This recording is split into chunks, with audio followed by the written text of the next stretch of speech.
You ask Tiger to solve. This deals with linear equations with one unknown.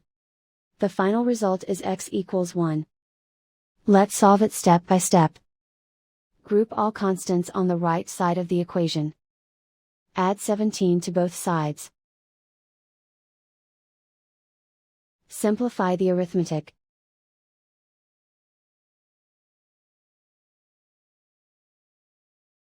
Isolate the y. Divide both sides by -9. Cancel out the negatives. Simplify the fraction. Cancel out the negatives. Simplify the fraction.